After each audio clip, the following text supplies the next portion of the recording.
do whatever pleases you, do whatever makes you feel powerful, because it is an honor to be cited in contempt by a very corrupt House of Representatives. Uulitin ko.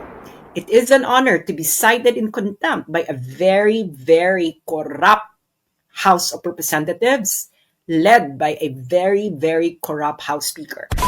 Hello, hello, hello, hello.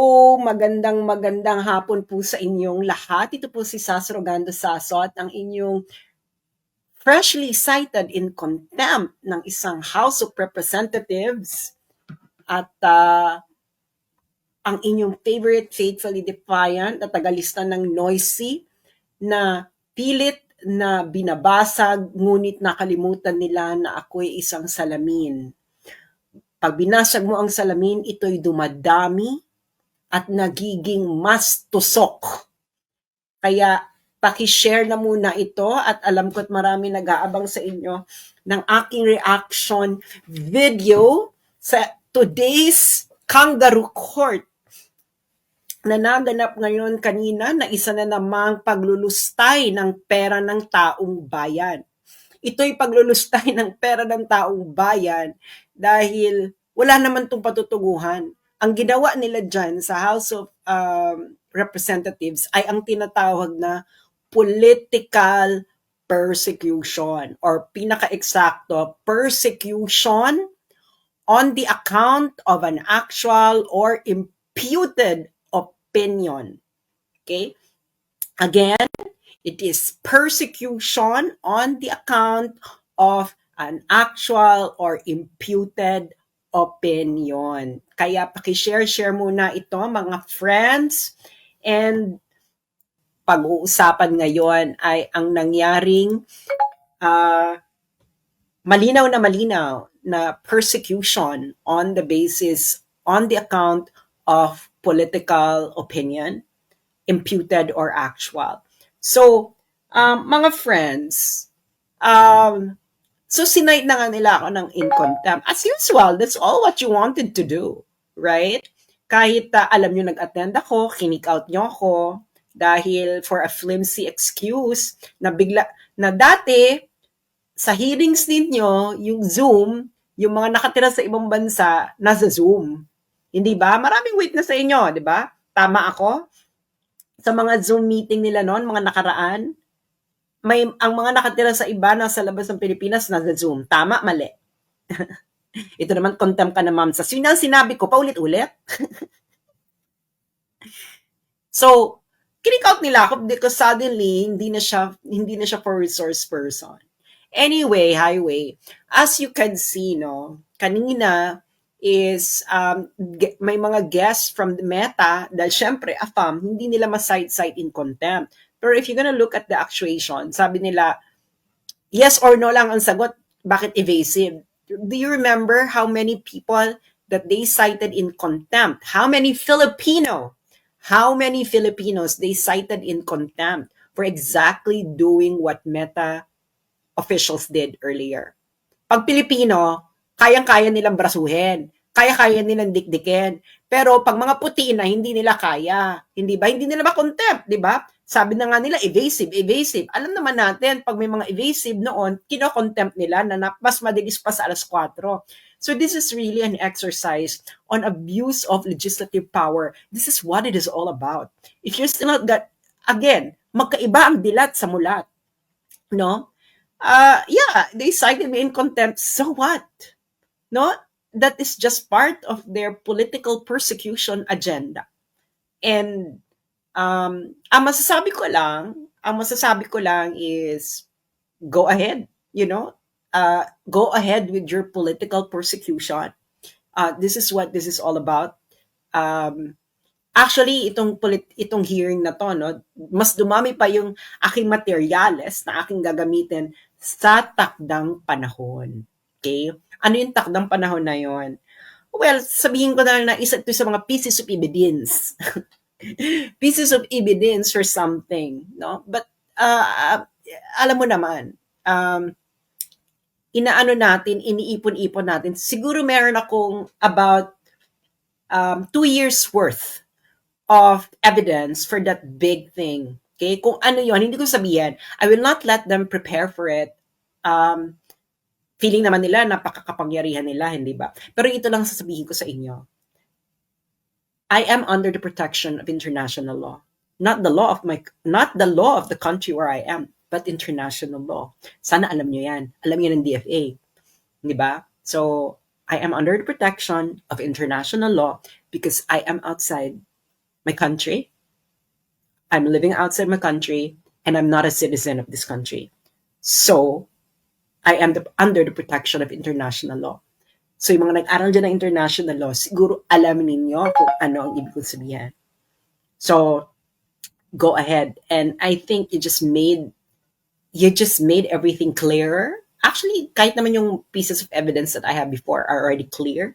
But this one, I thought that they couldn't get any worse. So this one got worse. Okay. So ngayon, ayan na yan, no? Go ahead. Do whatever pleases you. Do whatever makes you feel powerful, because it is an honor to be cited in contempt by a very corrupt House of Representatives. Uulitin ko. It is an honor to be cited in contempt by a very, very corrupt House of Representatives led by a very, very corrupt House Speaker. And basahin nyo na lang yung post ko earlier. Nandun yung sulat ko sa kanila. Ilang beses ko nang pinapadala yan sa kanila? 4 times. I think 5 or 4. I can't remember. 4 or 5 times. Read the content of my letter. Read it. Discuss it with your kainuman, etc. And now, you would see what kind of House of Representatives you have. Hindi ba?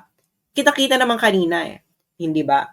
And yun lang masasabi ko. You go ahead and continue your political persecution because bilog ang mundo. And ang masasabi ko lang is, I know my international law. So ngayon, this is a very, very corrupt House of Representatives. Na-discuss ko na to, pero ulitin ko dahil nagdodraw ng pinapapunta ng mainstream media sa aking page, ang mga tao sa kaka-advertise sila ng aking pangalan, and especially now, hindi ba? Kaya, i-discuss natin ang dapat malaman ng bawat isang Pilipino. Okay? Ito ang budget of House of Representatives. Okay? Budget of House of Representatives. I already discussed this before. So, anong mga sources ko nito? Ang sources ko nito is documents itself from the Senate. Okay? So, ang mga nakikita nyo dito, papaliwanag ko lang sa inyo ang budget cycle. Ang budget cycle kasi, so, yung House of Representatives, mag-a-approve sila ng version ng budget. Yung Senate naman, mag-a-approve din sila ng version ng budget.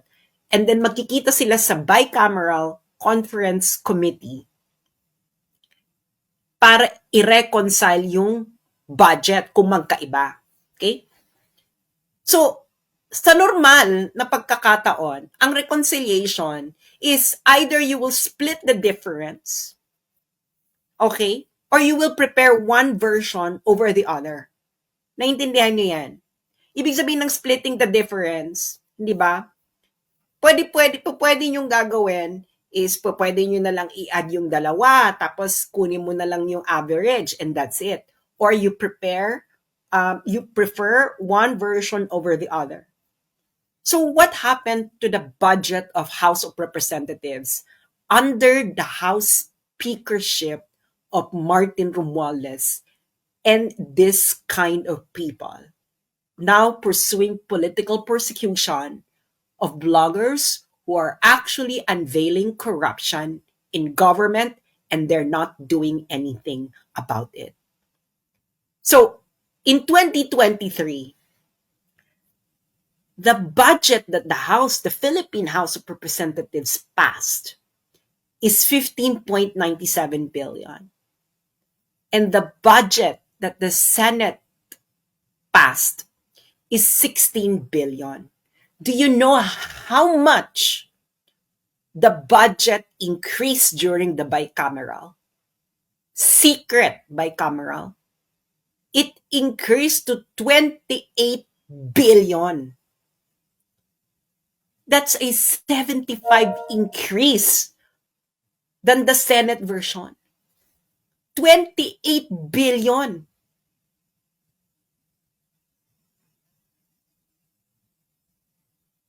So, iba ang mulat sa dilat. Noong 2024, yung House of Representatives, ang budget version na pinasa nila is 16.17 billion. Ang Senate version ng House of Representatives budget ay 16.9 billion. Pagdating ng bicameral, bigla siyang naging 28.69 billion. Reconciliation ba yan? Hindi yan reconciliation. Anong tawag dyan? Isulat nyo sa comment section kung anong tawag dyan sa ginawa ng House of Representatives. Pera nyo yan. Pera nyo yan kayong manakikinig. Pera nyo yan. Ngayong 2025 budget, ito malala. Ang pinasa ng House of Representatives publicly ay 16 billion. Ang Senate version, 16.35 billion lang. So, ang tinaas lang nito ay 1 million. Alam mo kung paano nila ni-reconcile? Pagdating ng bicameral, naging 33.67 billion ang budget ng House of Representatives. That's a 105.93 increase. Anong tawag nyo dyan? Pera nyo yan. Tell me, anong tawag nyo dyan? And why are you letting these people get away with it? Eh yung mga snatcher nga, binubugbog. Eto, binibigyan nyo ng bilyong harap-harapan na? Tell me, what could justify na biglang lulobo yung budget mo ng 75%, 77% at 105% during the bicameral meeting? Eh hindi naman yung pinasa nyo nung nag-public deliberation. What is this called? At sinerch ko yung mga past House speakership, past Congress, ang available lang, hindi naman kasi ganun kagaling kakatransparent ang record keeping ng ating legislative. Noong 2011, ang tinaas lang 13% under Feliciano Belmonte. Noong 2013, 8.53% lang tinaas under Feliciano Belmonte. Nung kay Pantaleon Alvarez, 0% ang tinaas ng budget ng House of Representatives during BICA. Nung kay Gloria Arroyo, 0.08%. Kay Lord Alan Velasco, 12.86%. And then yung second speakership ni Lord Alan Velasco, 0%. Si Senator Alan Peter Cayetano po ay hindi po siya naging House Speaker during a budget cycle. Kaya wala siya dyan. Pagdating kay Martin Romualdez, naging 75.06%. Kaagad ang tinaas. 77.21%, 105.93%. Do you know how much ito? It's about 50 billion. 50.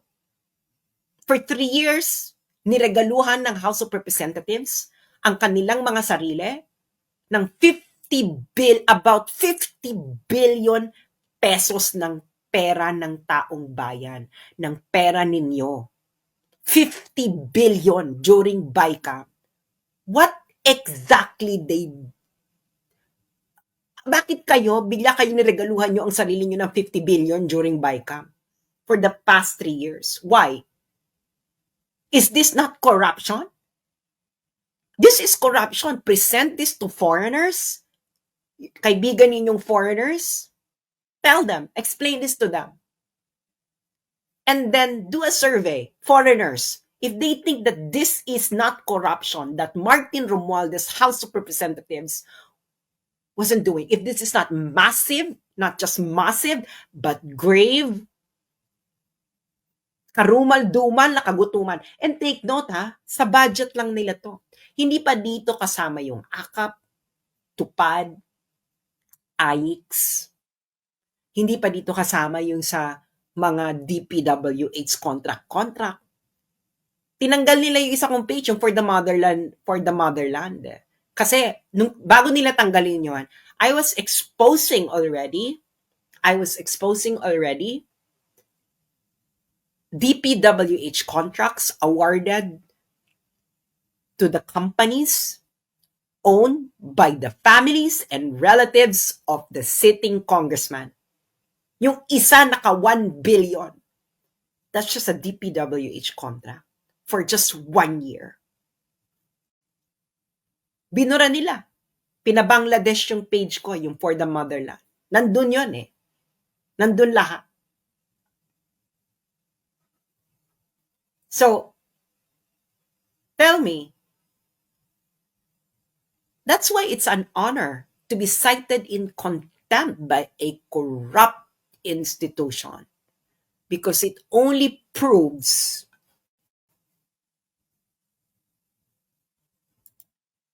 that we're fighting the good fight. Gagawin nila ang lahat para matapatahimik. Hindi ba? Why? Tanungin yung sarili nyo, why is mainstream media not talking about this? Did you just hear it from me? Etong exposure na to? Say yes or no. Did you just hear it from me? Now, answer me. Why did you just hear it from me and mainstream media did not report it? I thought that they are against corruption. This is blatant corruption. You present this to any non-corrupt countries in the world? Tell me, how many of them would say that this is not corruption? This is corruption. Garumal-dumal, grave. Halang ang bituka. Addict level na corruption. Garapal. So, yun lang. That's my comment. No? It is a badge of honor that a very corrupt institution, the House of Representatives, the most corrupt House of Representatives, perhaps in the last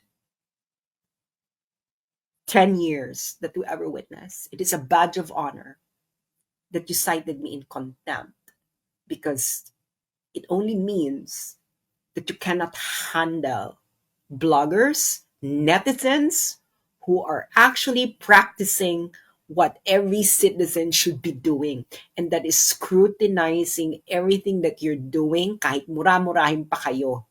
Dahil kitang-kita sa mga dokumento kung paano nyo dinorobo ang pera ng taong bayan in the past 3 years. Uulitin ko, it is a badge of honor to be cited in contempt by a very, very corrupt House of Representatives. The most corrupt House of Representatives perhaps in the last 10 years or 20 years.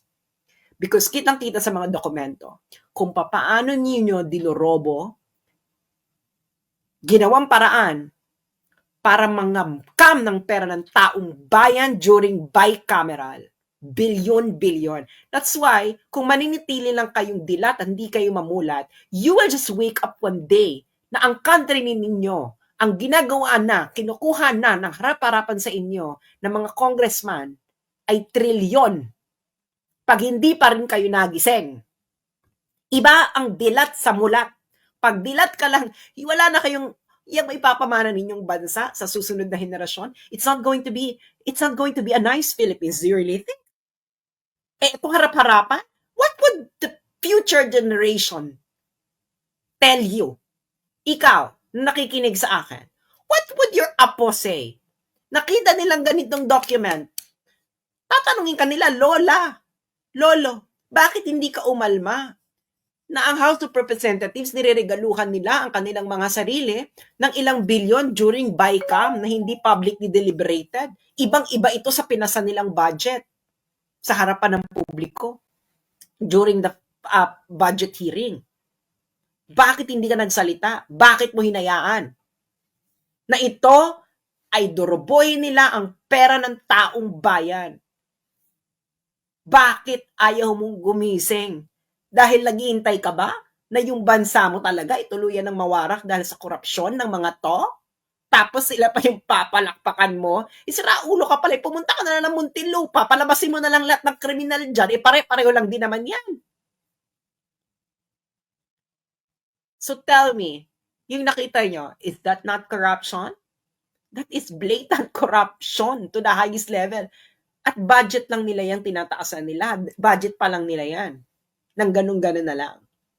Hindi pa dyan kasama yung tupad, AIX, DPWH, etc. Kaya kawawa. Kawawa ang bayang Pilipinas. Kaya tingnan mo ang Pilipinas. Mukha ba yung bansa na hindi nangungurakot ang mga politiko? Tanungin nyo ang sarili ninyo. Lalo na yung mga nagta-travel sa ibang bansa, no? Tanungin nyo yung sarili nyo, yung bansa mang Pilipinas na yan, mukha ba yung bansa na hindi alam mo, may corruption sa lahat ng bansa. Pero may mga bansa na pag napunta ka sa bansang yan, ramdam na ramdam mo na kinukurap ang pera ng taong bayan at ang mga taong bayan, alam nilang kinukurap ay walang gustong gawin para baguhin ito. That's why it's going to be a vicious cycle and you will leave a Philippines to the future generation much worse than how we found it. Guaranteed yan. Guaranteed yan. Because they can get away with it without any consequences. Ang consequence lang nila social media. Nalalantad sa social media. That's their only consequence, and what they wanted to do, they want to silence social media because they want to cover up ang ginawa nilang pandorobo sa pera ng taong bayan in the last 3 years during the BICAM. And it's documented. I have all the documents. That's why it's a badge of honor that you cite me in contempt, because what would I expect? I don't expect you, House of Representatives, to praise me for revealing how corrupt your institution is in the last 3 years. And that House Speaker, Martin Romualdez, is involved in a bribery case. Okada. 2 buwan pa lang siyang House Speaker. At ito ay nasa kaso. Ito ay nasa desisyon sa isang related na kaso sa Delaware Court sa United States. And you're not doing anything about it. Nakakahiya kayo. Nakakahiya kayo sa mga Pilipinong nagtatrabaho ngayon. Nakakahiya kayo sa mga Pilipinong ipapanganak pa lamang. So, iba ang mulat sa dilat. Ano ka sa dalawa? Dilat or mulat? Maraming salamat po at hanggang sa muli. Ito po si Sas Rogando Sasot, ang inyong faithfully defiant na tagalista ng Noisy na nagsasabing hindi pa tapos ang laban. Nag-uumpisa pa lang tayo.